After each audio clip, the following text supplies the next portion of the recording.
Hello, everyone. Welcome to another installment of Aaron's Book Club.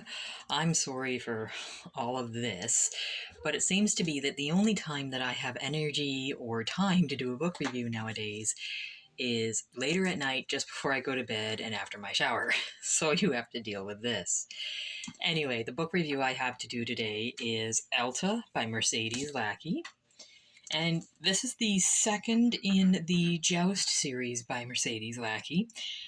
I must say that Mercedes Lackey is becoming a very quick auto buy for me. If I ever find more of her books that are relatively cheap or that are on sale or whatever, I tend to gravitate towards them. I'm really enjoying her writing style, and especially for this series. The first book was okay, but it was there were bits of greatness in it, but the rest of it was kind of cliche. This book is a deep dive into a different culture and a different understanding.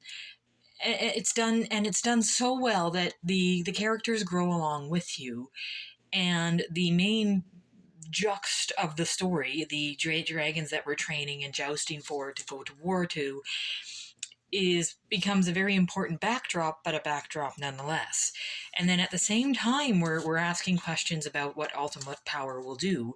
And in this series, we're learning that ultimate power will corrupt completely.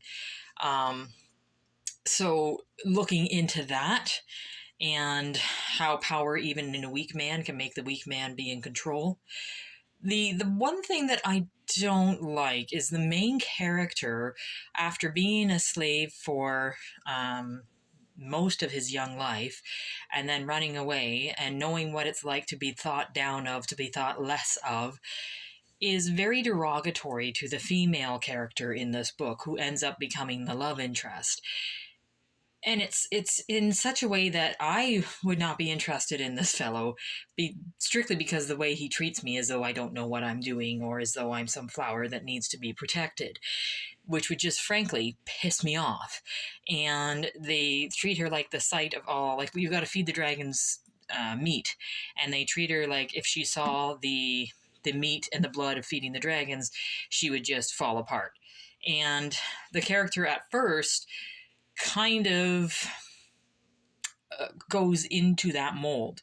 The character is written as visibly going pale when the blood is mentioned, and then in the end she's ending up feeding her own dragon with no problem. Like, that part is okay, but I don't like how the main character was being just as degrading as her own brother to her, and then at the same time she's like, but I love him and I'm going to follow him anywhere. That kind of rubbed me the wrong way.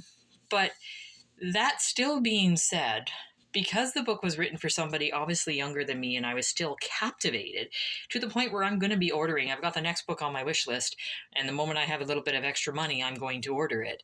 It's a well-written book with a good story and lots to say in a concise, good way. So any of you guys who are dragon fans, who likes the Dragon Riders of Pern, this is similar. The dragons are a little more animalistic, a little less anthropomorphized. I think I said that right. But it's still a really good book. So any of you guys into that kind of thing, this is the book for you. Thank you very much, and I'll let you know when I have another book read.